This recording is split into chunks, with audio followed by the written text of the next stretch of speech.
Hi hello ನಮಸ್ಕಾರ. ಓನಗಿರಿ ಭುವನೇಶ್ವರಿ ಚಾನಲ್ಗೆ ಸ್ವಾಗತ. ನಾನು ನಿಮ್ಮ ಸಂಧ್ಯಾ. ಇವತ್ತು ಒಂದು ಸ್ಪೆಷಲ್ ಚಟ್ನಿ ತೋರಿಸೋಣ ಅಂತ ಬಂದಿದ್ದೀನಿ. ಹಳ್ಳಿ ಸ್ಟೈಲ್ನಲ್ಲಿ ಮಾಡುವಂಥದ್ದು. ಹಳ್ಳಿಯಲ್ಲಿ ಯೂಶ್ವಲಿ ಇದನ್ನು ಊಟಕ್ಕೆ ಸೈಡ್ಸಾಗಿ ಕೂಡ ಮಾಡ್ಕೋತಾರೆ. ದೋಸೆಗೆ ಅಥವಾ ಚಪಾತಿಗೆ ಇದು ತುಂಬಾ ಒಳ್ಳೆ ಚಟ್ನಿ ಆಗಿರುತ್ತೆ. ಜೊತೆಗೆ ಈ ಚಟ್ನಿಗೆ ಹುಣಸೆ ಹಣ್ಣು ಅಥವಾ ನಿಂಬೆ ರಸ ಯಾವುದನ್ನು ಬಳಸೋ ಅವಶ್ಯಕತೆ ಇಲ್ಲ. ಯಾಕೆಂದರೆ ಇದು ಯೂಶ್ವಲಿ ಹುಳಿಯಾಗೇ ಇರುತ್ತೆ. ಹಾಗಾಗಿ ಈ ಚಟ್ನಿನ ಹುಳಿ ಚಟ್ನಿ ಅಂತಲೂ ಕರೀತಾರೆ. ಈ ಚಟ್ನಿ ಹೇಗೆ ಮಾಡೋದು ಅಂತ ನೋಡೋಣ ಬನ್ನಿ. ಇದು ಕಾಡಲ್ಲಿ ಅಥವಾ ಹಳ್ಳಿ ಕಡೆ ಸಿಗುವಂಥದ್ದು. ಮುರುಗಲು ಹುಳಿ ಅಂತಾರೆ ಅಥವಾ ಬೆಂಡ ಅಂತಲೂ ಕರೀತಾರೆ. ನೀವು ಕೋಕಂಬರ್ ಎಲ್ಲ ಕುಡಿತೀರಾ ಅಂದರೆ ಈ ವಿಷಕ್ಕೆಯಲ್ಲಿ ಕೋಕಂಬರ್ ಜ್ಯೂಸ್ ಮಾಡಿ ಕುಡಿತೀರಾ ಅಂದರೆ ಆ ಕೋಕಂಬರ್ ಹಣ್ಣುಗಳೇ ಇವು. ಕೋಕಂಬರ್ ಜ್ಯೂಸ್ ಮಾಡಲಿಕ್ಕೆ ಲಿಕ್ವಿಡ್ ರೆಡಿಯಾಗಿರುತ್ತಲ್ಲ ಅದರ ಹಣ್ಣುಗಳಿವು. ಹುಳಿಯಾಗಿರುತ್ತೆ. ಇದು ಫುಲ್ ಹಣ್ಣಾಗಿದ್ದರೆ ನೀವು ಜ್ಯೂಸ್ ಕೂಡ ಮಾಡ್ಕೊಂಡು ಕುಡಿಬೋದು. ಕಾಯಾಗಿದ್ದಾಗ ಚಟ್ನಿ ಮಾಡಿಕೊಂಡು ಅಥವಾ ಸಾರು ಮಾಡಿಕೊಂಡು ತಂಬಳಿ ಮಾಡಿಕೊಂಡು ಊಟ ಮಾಡ್ಬೋದು. ಮುಂದಿನ ದಿನಗಳಲ್ಲಿ ಇದರಲ್ಲಿ ಸಾರು ತಂಬಳಿ ಹೇಗೆ ಮಾಡೋದು ಅಂತ ಕೂಡ ಹೇಳ್ತೀನಿ. ಹಾಗಾದರೆ ಬನ್ನಿ ಇವತ್ತಿನ ಮುರುಗಲು ಹುಳಿಯ ಚಟ್ನಿಯನ್ನು ಹೇಗೆ ಮಾಡೋದು ಅಂತ ನೋಡೋಣ.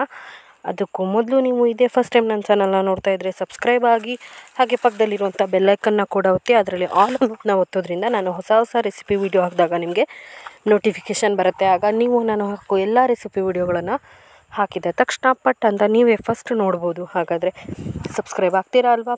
ಹಾಗೆಯೇ ಜೊತೆಗೆ ನಿಮ್ಮ ಫ್ಯಾಮಿಲಿ ಫ್ರೆಂಡ್ಸ್ಗಳಿಗೆ ಶೇರ್ ಮಾಡಿ, ಜೊತೆಗೆ ಕಮೆಂಟ್ ಕೂಡ ಮಾಡಿ. ಹೊಸ ರೆಸಿಪಿಗಳ ಬಗ್ಗೆ ನೀವು ನನಗೆ ತಿಳಿಸ್ಕೊಡಿ. ಜೊತೆಗೆ ನಾನು ಆ ರೆಸಿಪಿಗಳನ್ನ ಟ್ರೈ ಮಾಡ್ತೀನಿ. ಜೊತೆಗೆ ಇನ್ನೊಂದು ಸಲ ಆ ರೆಸಿಪಿಗಳನ್ನ ಮಾಡಿ ಹಾಕ್ತೀನಿ ಕೂಡ. ಆ್ಯಂಡ್ ನಿಮಗೆ ಯಾವೆಲ್ಲ ರೆಸಿಪಿಗಳು ಇಷ್ಟ ಆಗಿರುತ್ತೋ ಆ ರೆಸಿಪಿಗಳನ್ನ ನನ್ನ ಜೊತೆಗೂ ಕೂಡ ಶೇರ್ ಮಾಡಿ. ಹಾಗೆ ನಿಮ್ಮ ಊರಿನಲ್ಲಿ ಪ್ರಸಿದ್ಧವಾಗಿರುವಂಥ ಯಾವ ರೆಸಿಪಿ ಇದೆ ಅದನ್ನು ಹೇಗೆ ಮಾಡ್ತಾರೆ ಅಂತ ಕೂಡ ನನಗೆ ಕಮೆಂಟ್ ಸೆಕ್ಷನಲ್ಲಿ ತಿಳಿಸಿ. ಅದನ್ನು ಕೂಡ ನಾನು ಮಾಡಿ ಮತ್ತು ಆ ವಿಡಿಯೋ ಕೂಡ ನಿಮ್ಮ ಜೊತೆ ಶೇರ್ ಮಾಡ್ಕೋತೀನಿ. ಹಾಗಾದರೆ ಬನ್ನಿ ಇವತ್ತಿನ ರೆಸಿಪಿ ವಿಡಿಯೋಗಳನ್ನು ಮಾಡೋಣ. ಜೊತೆಗೆ ಮುರುಗಲು ಹುಳಿಯ ಚಟ್ನಿ ಹೇಗೆ ಮಾಡೋದು ಅಂತ ಕೂಡ ನೋಡೋಣ. ನಾನಿಲ್ಲಿ ಒಂದು ಪ್ಯಾನ್ ತೊಗೊಂಡಿದ್ದೀನಿ, ಒಂದು ಕಾಯಿಲು. ಅದಕ್ಕೆ ನಾನು ಸುಮಾರು 5 ಹಣ್ಣನ್ನು ಹಾಕೋತಾ ಇದ್ದೀನಿ. ಸಾಕು, ತುಂಬ ಹುಳಿ ಆದರೂ ಕೂಡ ಚೆನ್ನಾಗಿರೋದಿಲ್ಲ. ಚಿಕ್ಕದಾಗಿರೋದಾದರೆ ಒಂದು 4 ತೊಗೊಳ್ಳಿ. ಸ್ವಲ್ಪ ದೊಡ್ಡದೆಲ್ಲ ಆದರೆ 2 ಆದರೂ ಸಾಕಾಗುತ್ತೆ. ಇದಕ್ಕೆ ಸ್ವಲ್ಪ ನೀರನ್ನ ಹಾಕಿಬಿಟ್ಟು ಚೆನ್ನಾಗಿ ಬೇಯೋದಕ್ಕೆ ಇಟ್ಟಿದ್ದೆ. ಈಗ ಆಲ್ರೆಡಿ ಬೇಯ್ತಾ ಇದೆ ನೋಡಿ. ಈ ಥರ ಫುಲ್ ಕಲರ್ ಚೇಂಜ್ ಆಗಬೇಕು, ಅಲ್ಲಿ ತನಕ ಚೆನ್ನಾಗಿ ಕುಕ್ ಮಾಡ್ಕೋಬೇಕು.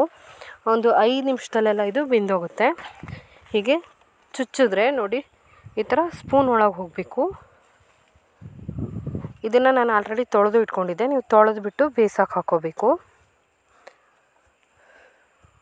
ಈ ಥರ ಕಲರ್ ಚೇಂಜ್ ಆಗೋ ತನಕ ಚೆನ್ನಾಗಿ ಬೇಯಿಸ್ಕೊಳ್ಳಿ. ಈಗ ನಾನು ಗ್ಯಾಸ್ ಆಫ್ ಮಾಡ್ಕೋತೀನಿ. ಬೆಂದಿದೆ, ಸಾಕು. ಇಲ್ಲಿ ನಾನು ಸುಮಾರು ಗಾಂಧಾರಿ ಮೆಣಸನ್ನು ತೊಗೊಂಡಿದ್ದೀನಿ. ಅಂದರೆ ಸೂಜಿ ಮೆಣಸು ಅಂತಲೂ ಅಂತೀವಿ ನಾವು. ಈ ಸೂಜಿ ಮೆಣಸು ಆದರೆ ನಿಮಗೆ ಖಾರಕ್ಕೆ ಒಂದು 3-4 ಹಾಕ್ಕೊಂಡ್ರೂ ಸಾಕು, ಫುಲ್ ಖಾರ ಇರುತ್ತೆ. ಇದು ಸಿಗಲಿಲ್ಲ ಅಂದರೆ ನೀವು ಹಸಿಮೆಣಸನ್ನು ಕೂಡ ಯೂಸ್ ಮಾಡ್ಬೋದು.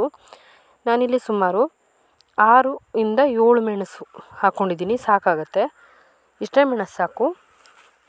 ನಾನು ಇದನ್ನು ಸ್ವಲ್ಪ ಫ್ರೈ ಮಾಡ್ಕೋತೀನಿ. ಎಣ್ಣೆ ಏನೂ ಹಾಕಿಲ್ಲ ನಾನು ಇದಕ್ಕೆ, ಹಾಗೆಯೇ ಫ್ರೈ ಮಾಡ್ಕೋತಾ ಇದ್ದೀನಿ. ಕಲರ್ ಚೇಂಜ್ ಆಗೋ ತನಕ ಫ್ರೈ ಮಾಡ್ಕೊಳ್ಳಿ. ಇದ್ರ ಬದಲಿಗೆ ನೀವು ಹಸಿಮೆಣಸನ್ನು ಯೂಸ್ ಮಾಡೋದಿದ್ರೂ ಕೂಡ ಚೆನ್ನಾಗಿ ಫ್ರೈ ಮಾಡ್ಕೋಬೇಕು.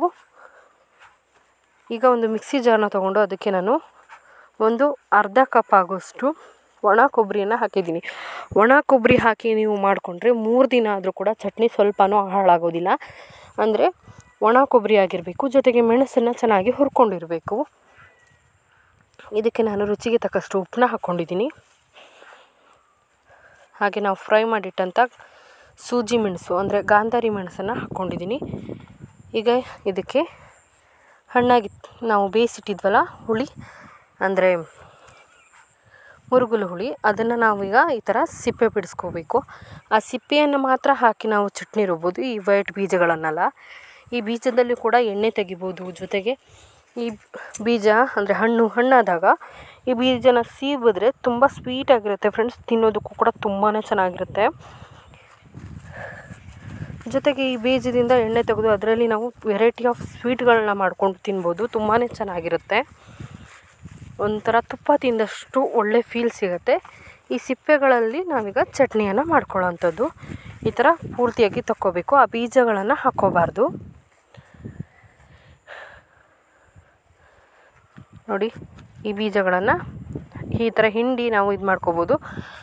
ಹಿಂಡಿ ಹಾಕೋದ್ರೂ ಕೂಡ ಇದು ಹುಳಿ ಅಂಶ ಇರುತ್ತೆ. ಈ ನೀರನ್ನು ಕೂಡ ನೀವು ಯೂಸ್ ಮಾಡ್ಬೋದು. ಈ ಥರ ನಾನು ಪೂರ್ತಿಯಾಗಿ ಎಲ್ಲವನ್ನು ತಕ್ಕೋತೀನಿ. ತಕ್ಕೊಂಡ್ಮೇಲೆ ಇದನ್ನು ತರಿಯಾಗಿ ನಾನು ಅದನ್ನು ಮೊದಲೇ ಸ್ವಲ್ಪ ತರಿಯಾಗಿ ಬೀಸಿಟ್ಕೊಂಡಿದ್ದೆ. ಅದಕ್ಕೆ ನಾನು ಈ ಹುಳಿಯನ್ನು ಹಾಕಿ ನುಣ್ಣಗೆ ಪೇಸ್ಟ್ ಮಾಡ್ಕೋತೀನಿ. ಸ್ವಲ್ಪ ನೀರು ಹಾಕಿಬಿಟ್ಟು ನೋಡಿ ಎಷ್ಟು ಚೆನ್ನಾಗಾಗಿದೆ ಅಂತ. ಕುದಿಸಿ ಆರಿಸಿದ ನೀರನ್ನು ಹಾಕ್ಕೊಂಡಿದ್ದೀನಿ ಫ್ರೆಂಡ್ಸ್. ನಾನು ತಣ್ಣಗಿರೋ ನೀರಲ್ಲ, ಬಿಸಿ ಮಾಡಿ ಅದು ತಣ್ಣಗಾದ ನಂತರ ಆ ನೀರನ್ನು ಹಾಕಿ ರುಬ್ಬಿರೋದ್ರಿಂದ 3 ದಿನ ಇಟ್ಟರೂ ಕೂಡ ಏನೂ ಆಗೋದಿಲ್ಲ. ಚಟ್ನಿ ತುಂಬಾ ಚೆನ್ನಾಗಿರುತ್ತೆ. ಹಾಗಾದರೆ ಈ ಚಟ್ನಿ ರೆಸಿಪಿ ನಿಮಗೆ ಇಷ್ಟ ಆಗಿದೆ ಅನ್ಕೋತೀನಿ. ಇಷ್ಟ ಆಗಿದರೆ ಒಂದು ಲೈಕ್ ಮಾಡಿ, ಶೇರ್ ಮಾಡಿ ನಿಮ್ಮ ಫ್ಯಾಮಿಲಿ ಫ್ರೆಂಡ್ಸ್ ಜೊತೆಗೆ.